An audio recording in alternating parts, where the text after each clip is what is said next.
देश की सेवा की, समाज सेवा का मौका मुझे मिला पद्मावत फिल्म के दौरान, और मैं ऋणी हूँ आप सभी का कि आप सबका आंदोलन और आपका विरोध इतना भयंकर था कि आज भी किसी की हिम्मत नहीं है कि इस फिल्म को रिलीज कर दे गुजरात में। वहां से शुरुआत हुई। मैं एक ईमानदार व्यक्ति तो हूं, तन मन और धन से मैं मेरे समाज की सेवा कर रहा हूं। साहब आपको मैं बता देना चाहता हूं, मैंने बहुत नुकसान उठाया है इस पद्मावत फिल्म के विरोध के आंदोलन के बाद, क्योंकि मेरा एक बिजनेस चलता है जो मैंने मेरे राजपूत भाइयों को रोजगार देने के लिए शुरू किया था, और उसका 50% बिजनेस मैं फिल्म इंडस्ट्री से लेता था। पद्मावत फिल्म के विरोध के बाद मेरी कंपनी को ब्लैकलिस्ट कर दिया गया मुंबई फिल्म इंडस्ट्रीज में, लेकिन मुझे कोई मलाल नहीं है सर। मैंने मेरा इतिहास बचाया, मेरा समाज मेरे साथ खड़ा है, और जो राज शेखावत जो भी है, आज इतने लोग मेरे साथ सेल्फी लेते हैं, मेरे साथ पिक्चर्स लेते हैं, तो वो आप लोगों की देन है, आप लोगों की बदौलत राज शेखावत बना है। तो मैं शुक्रगुजार वो आप सभी का कि मुझे इस लायक बनाया आप लोगों ने। मैं वही छोटा सा व्यक्तित्व हूँ, वही समाज का एक भाग हूँ, जिस समाज के भाग से आप लोग आए हैं। हम सब एक हैं और हम सब में एक समानता है। मंच की जो व्यवस्था है, मैं निवेदन करना चाहूंगा मेरे बड़ों से, सब मेरे बड़े हैं यहाँ पे, ये मंच की व्यवस्था हमें खत्म करनी चाहिए। साहब मैंने कर दी है, करनी सेना में मंच नहीं है, कोई मंच नहीं चाहिए साहब। हम सब एक हैं, हम लीड कर रहे हैं, हम आगे वाली जरूर कर रहे हैं, लेकिन समानता लानी बहुत जरूरी है। अन्यथा जो एकता कहीं न कहीं ईगो में परिवर्तित हो रही है, उसे रोका नहीं जा पाएगा। तो मंच की व्यवस्था करनी सेना साहब खत्म कर दी। हमारे जितने जो भी प्रोग्राम्स होंगे उसमें मंच की व्यवस्था नहीं होगी साहब। और एक और विनती मैं करना चाहता हूँ मेरे समाज के जितने भी संगठन हैं कि ये जो आभार विधि वाला जो एक हमारा प्रोग्राम है, हम शाब्दिक आभार विधि करके जितना हो सके समय वक्ताओं को दे, ताकि वक्ताओं को ये समय दें और वक्ताओं को सुन के जो हमारी जनता आई है वो कुछ मोटिवेशन ले, कुछ मार्गदर्शन ले। मेरा नम्र निवेदन है, करनी सेना ने तो इस पर एग्रीमेंट कर दिया है, बाकी जो संगठन है उनसे भी मैं नम्र निवेदन कर सकता हूँ। दूसरी एक बात और कहना चाहता हूँ साहब, भले कितने ही संगठन हैं हमारे, चाहे करनी सेना है, राजस्थान राजपूत परिषद है, सूर्या सेना है, जितनी भी सेना है, लेकिन एक चीज तो है साहब, जब राष्ट्र की बात आती है, जब इतिहास की बात आती है, तो ये सारे एक जागरण पर रहते हैं।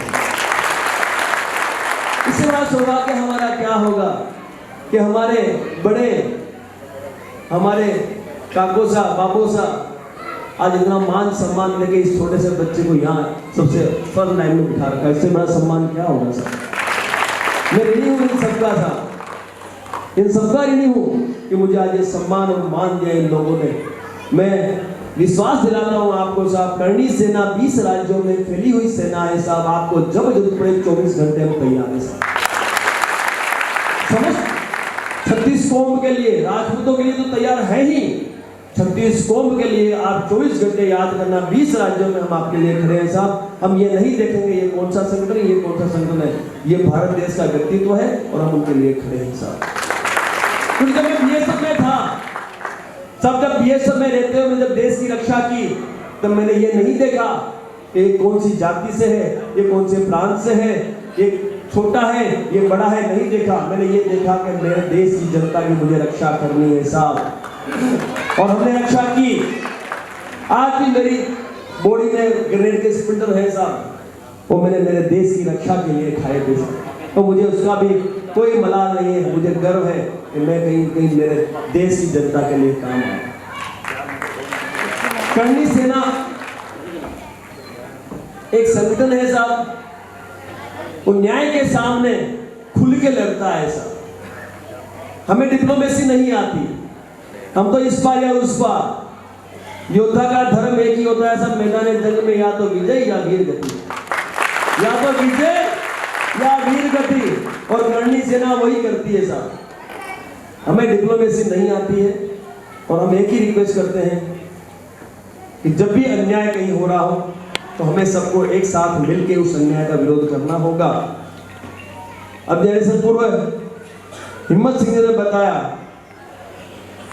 राजनीति के बारे में कि हमारा परसेंटेज कहाँ कहाँ कितना कितना है साहब, तो मैं आपको बताता हूँ साहब 572 रजवाड़े थे हमारे पास। 572 रजवाड़े इस देश की अखंडता के लिए हमने समर्पित किए। 572 झंडे थे हमारे साथ। आज एक भी झंडा नहीं है आपका इस लोकतंत्र और प्रजातंत्र में साहब। कितना बड़ा दुर्भाग्य है हमारा, बहुत बड़ा दुर्भाग्य है साहब हमारा। मैं ये चाहता हूं लोकतंत्र और प्रजातंत्र में, चाहे वो बीजेपी हो, चाहे कांग्रेस हो, चाहे बीएसपी हो, कोई भी पार्टी हो साहब, हमारा प्रतिनिधित्व उसमें होना चाहिए।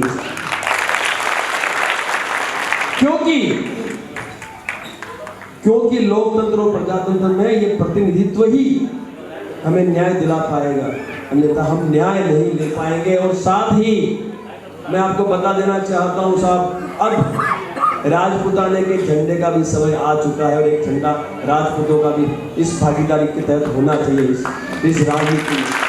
ये मेरी सोच बोल रही है साहब। बीजेपी, कांग्रेस राजनीतिक पार्टियां हैं, अपना काम कर रही हैं, लेकिन राजपूतों की भागीदारी सुनिश्चित करना ये आप लोगों के हाथ में है। और वो तभी पॉसिबल है जब आप लोगों में एकता होगी। यानी घूम फिर के मैं एकता पे आ गया साहब। मैं घूम फिर के कहाँ आया? एकता पे। तो मैं एक ही चीज कहता हूँ, इस लोकतंत्र में और प्रजातंत्र में जितने सर आप गिना दोगे उसी की जीत होगी साहब। वो समय गया, इतिहास जब था, जब राजा महाराजा हुआ करते थे, तब गर्दने काट के राज लिया जाता था साहब। आज गर्दने गिना के राज लिया जाता है। ये सच्चाई है। मैं जो आपको बताऊं ये सच्चाई बता रहा हूं साहब। ये समय है आपकी गर्दनें गिनाने का, आपके सर गिनाने का। और मैं आपको विश्वास दिलाता हूं साहब, सरकारें और प्रशासन तो क्या, पूरा भारत देश आपको सुनेगा साहब यदि आपने। अब मैं, यदि मुझे आज्ञा हो तो मैं 15 दिसंबर का आमंत्रण देना चाहता हूं यहाँ पे बैठे मेरे समाज के लोगों को। सर ऐसा है, इतिहास गवाह है कि राजपूतों ने हमेशा आगेवानी की है। ये आपको भी पता है, मुझे भी पता है।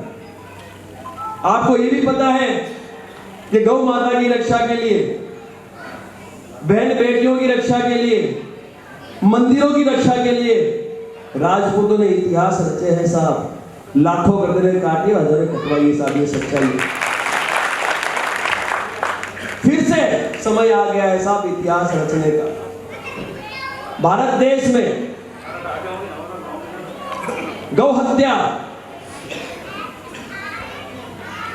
हर शहर में, हर राज्य में हो रही है साहब। और उसे रोकने का काम कर सकता है तो मात्र राजपूत समाज करवा सकता है साहब।